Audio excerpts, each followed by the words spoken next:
So mga lods, magandang umaga po sa inyong lahat. Si Jit Vlog ay nandito po sa ilalim ng balon. Yan mga lodi. Kung napansin nyo po na na may narinig kayo na ito yung pang mga lodi. Ito po yung lupa dito sa ilalim. Hindi po to lupa mga lodi. Ito po yun ay tinatawag namin na bakyas. Ayan o. Yan. Malambot lang po siya mga lods. You know. So, naghukay kami dito mga lodi ng balon para pagdating po sa panahon mga lodi, may source po tayo ng tubig.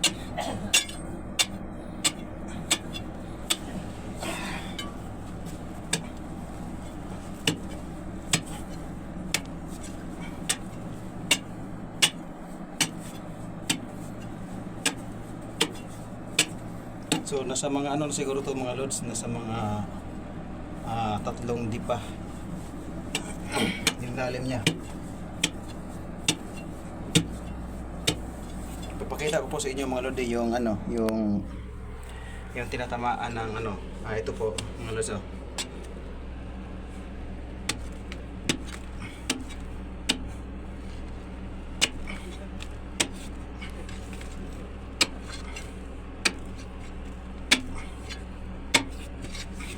Lods. So ganun na siya ka lambot mga yung lupa di. Yung yung tinatawag sa amin bakyas.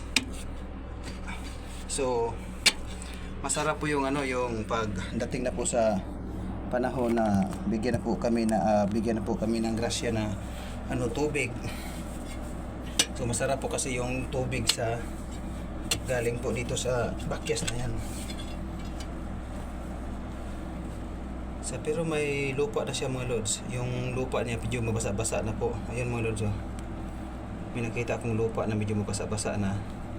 So nagsisignal po ito mga lodi na malapit na po kami sa tubig. Bali bago namin kasi to hinukay mga lods ang itong balon na to ay dinitik ko muna siya muna ng dowsing rod. May dowsing rod kasi ako mga lodi. Kung halimbawa makita ko yung yung pinaka-point sa tubig, yung rod na ginagamit ko, yung bronze rod saka yung copper tube na sinisimbol ko, yun po ang pag nag-i-X.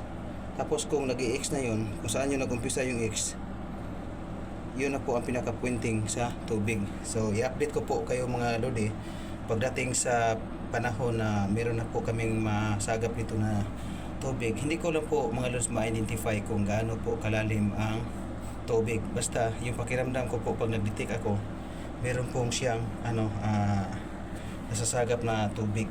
Mag-i-X po yung ginagamit ko na rod.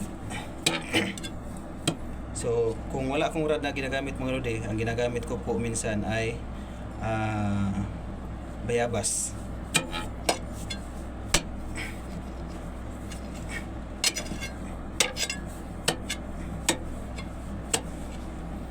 So mga lods, hanggang dito na lang muna ang pagbabahagi ko ng aking video.